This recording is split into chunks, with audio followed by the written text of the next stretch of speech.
नमस्कार। खबरां दे इस बुलेटिन च तुहाडा स्वागत। मैं हां परमिंदर कौर। पहलां पेश ने चोण दीआं खबरां। संयुक्त राष्ट्र सुरक्षा परिषद ने अफगानिस्तान च बागी कार्यां ते रोक लगा के अफगानिस्तान विच नवीं सरकार दी स्थापना दा सद्दा दित्ता। ਸਕੱਤਰ जनरल ने अफगानिस्तान दे हल लई कौमांतरी एकता बरकरार रखण ते एकजुटता दर्शाउण दी अपील कीती।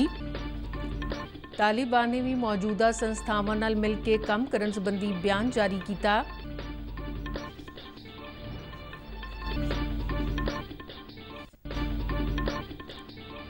देश की आज़ादी च अहम योगदान पाउण वाले शहीद मदन लाल ढींगरा नूं बरसी मौके शरदा दे फुल भेंट कीते जा रहे हैं।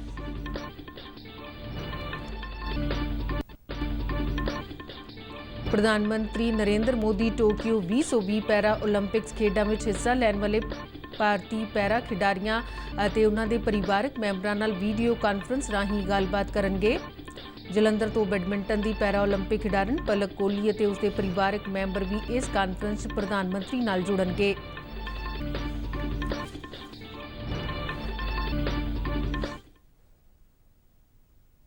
ਤੇ ਹੁਣ ਖਬਰਾਂ ਵਿਸਥਾਰ ਨਾਲ।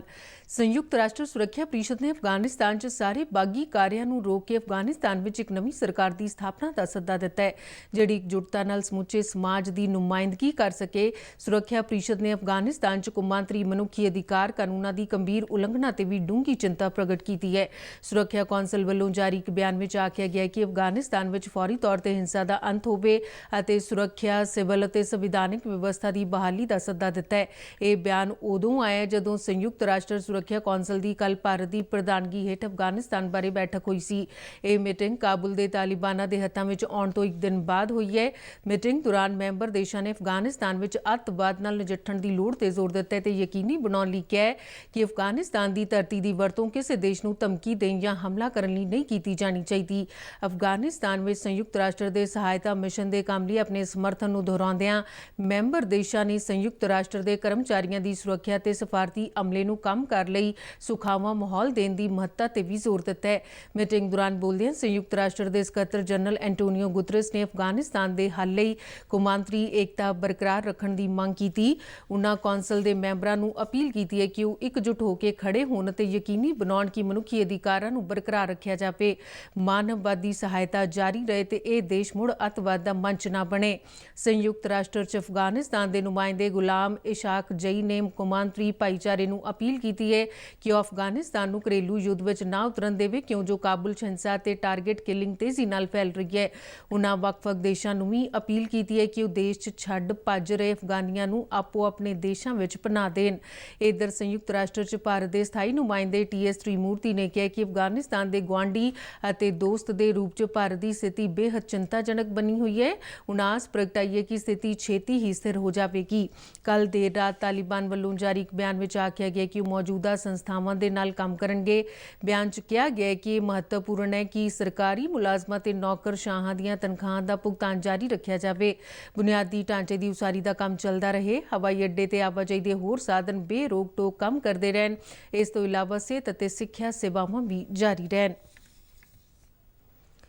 देश की आज़ादी का अमृत महोत्सव तहत भारत के आज़ादी संघर्ष में अहम योगदान पाने वाले अनजान और गुमनाम शहीदों को शरदा के फुल भेंट किए जा रहे हैं और आज़ादी के घोल में उन्होंने वालों पाए गए योगदान बारे आम लोगों को जाणू करवाया जा रहा है।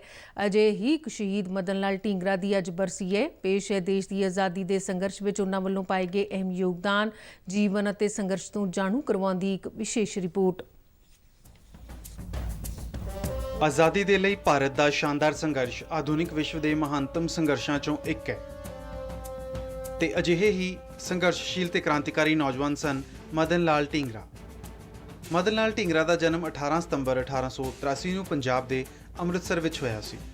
ਉਹ ਸਰਕਾਰੀ ਕਾਲਜ ਵਿੱਚ ਪੜ੍ਹਨ ਲਈ ਸਨ 1900 ਵਿੱਚ ਲਾਹੌਰ ਚਲੇ ਗਏ, ਜਿੱਥੇ ਉਹ ਰਾਸ਼ਟਰਵਾਦੀ ਅੰਦੋਲਨ ਤੋਂ ਪ੍ਰਭਾਵਿਤ ਹੋਏ, ਜਿਹੜਾ ਉਸ ਵੇਲੇ ਸਵਰਾਜ ਲਈ ਚਲਾਇਆ ਜਾ ਰਿਹਾ ਸੀ। ਢੀਂਗਰਾ ਭਾਰਤ ਦੀ ਗਰੀਬੀ ਤੋਂ ਬਹੁਤ ਦੁਖੀ ਸਨ। ਉਹਨਾਂ ਨੇ ਭਾਰਤ ਵਿੱਚ ਗਰੀਬੀ ਦੇ ਕਾਰਨਾਂ ਨਾਲ ਸੰਬੰਧਿਤ ਸਾਹਿਤ ਦਾ ਅਧਿਐਨ ਕੀਤਾ ਅਤੇ ਮਹਿਸੂਸ ਕੀਤਾ ਕਿ ਇਹਨਾਂ ਮੁਸ਼ਕਲਾਂ ਦਾ ਹੱਲ ਸਵਰਾਜ ਅਤੇ ਸਵਦੇਸ਼ੀ ਨਾਲ ਹੀ ਹੈ। ਉਹਨਾਂ ਨੇ ਇਹ ਵੀ ਮਹਿਸੂਸ ਕੀਤਾ ਕਿ ਇਸ ਗਰੀਬੀ ਦਾ ਕਾਰਨ ਅੰਗਰੇਜ਼ਾਂ ਦਾ ਦਮਨਕਾਰੀ ਸ਼ਾਸਨ ਹੀ ਹੈ। ਢੀਂਗਰਾ ਨੇ 1904 'ਚ ਵਿਦਿਆਰਥੀਆਂ ਦੇ ਵਿਰੋਧ ਪ੍ਰਦਰਸ਼ਨ ਦੀ ਅਗਵਾਈ ਕੀਤੀ। ਇਹ ਪ੍ਰਦਰਸ਼ਨ ਪ੍ਰਿੰਸੀਪਲ ਦੇ ਉਸ ਹੁਕਮ ਦੇ ਖਿਲਾਫ ਕੀਤਾ ਗਿਆ ਸੀ ਜਿਸ ਤਹਿਤ ਉਹਨਾਂ ਨੇ ਕਾਲਜ ਵਿੱਚ ਬਰਤਾਨੀਆ ਤੋਂ ਦਰਾਮਦ ਕੱਪੜਿਆਂ ਦਾ ਬਾਜ਼ਾਰ ਸ਼ੁਰੂ ਕੀਤਾ ਸੀ। ਢੀਂਗਰਾ ਨੂੰ ਕਾਲਜ ਵਿੱਚੋਂ ਕੱਢ ਦਿੱਤਾ ਗਿਆ। ਆਮ ਭਾਸ਼ਾ ਵਿੱਚ ਕਿਹਾ ਜਾਵੇ ਤਾਂ ਉਹਨਾਂ ਦਿਨਾਂ ਦੌਰਾਨ ਕ੍ਰਾਂਤੀਕਾਰੀ ਰਾਸ਼ਟਰਵਾਦ ਦਾ ਉਦੈ ਨਹੀਂ ਸੀ ਹੋਇਆ, ਪਰ ਇਸ ਘਟਨਾ ਨੇ ਢੀਂਗਰਾ ਨੂੰ ਕ੍ਰਾਂਤੀਕਾਰੀ ਰਾਸ਼ਟਰਵਾਦ ਦੇ ਨੇੜੇ ਲਿਆ ਦਿੱਤਾ। 1905 ਵਿੱਚ ਢੀਂਗਰਾ ਲੰਡਨ ਚਲੇ ਗਏ ਅਤੇ ਉੱਥੇ ਇੰਡੀਆ ਹਾਊਸ ਵਿੱਚ ਠਹਿਰੇ। ਇੰਡੀਆ ਹਾਊਸ ਉੱਤਰੀ ਲੰਡਨ ਵਿੱਚ ਰਹਿੰਦੇ ਵਿਦਿਆਰਥੀਆਂ ਦਾ ਨਿਵਾਸ ਸਥਾਨ ਸੀ। ਵਕੀਲ ਸ਼ਾਮਜੀ ਕ੍ਰਿਸ਼ਨ ਵਰਮਾ ਦੀ ਦੇਖਰੇਖ ਵਿੱਚ ਇਸ ਨੂੰ ਬਰਤਾਨੀਆ ਵਿੱਚ ਰਹਿ ਰਹੇ ਭਾਰਤੀ ਵਿਦਿਆਰਥੀਆਂ ਲਈ ਰਾਸ਼ਟਰਵਾਦੀ ਵਿਚਾਰਾਂ ਨੂੰ ਉਤਸ਼ਾਹਿਤ ਕਰਨ ਲਈ ਖੋਲ੍ਹਿਆ ਗਿਆ ਸੀ।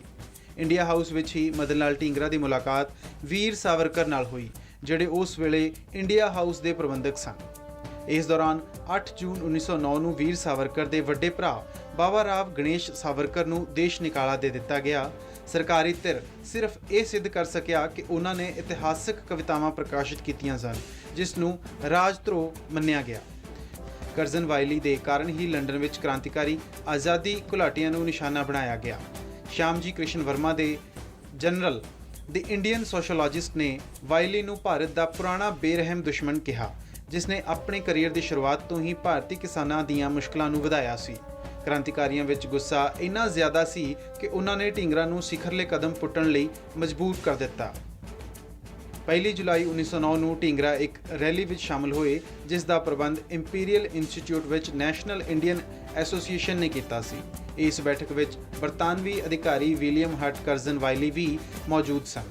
ਆਖਿਰ ਵਿੱਚ ਜਦੋਂ ਮਹਿਮਾਨ ਜਾਣ ਲੱਗੇ ਤਾਂ ਢੀਂਗਰਾ ਨੇ ਬਹੁਤ ਨੇੜੇ ਤੋਂ ਕਰਜ਼ਨ ਵਾਇਲੀ ਤੇ ਗੋਲੀ ਦਾਗ ਦਿੱਤੀ। ਢੀਂਗਰਾ ਨੂੰ ਤੁਰੰਤ ਗ੍ਰਿਫਤਾਰ ਕਰ ਲਿਆ ਗਿਆ। ਮੁਕੱਦਮੇ ਦੌਰਾਨ ਉਸ ਨੇ ਆਪਣਾ ਬਚਾਅ ਖੁਦ ਕੀਤਾ, ਪਰ ਉਸ ਨੇ ਅਦਾਲਤ ਦੀ ਵੈਧਤਾ ਨੂੰ ਸਵੀਕਾਰ ਨਹੀਂ ਕੀਤਾ।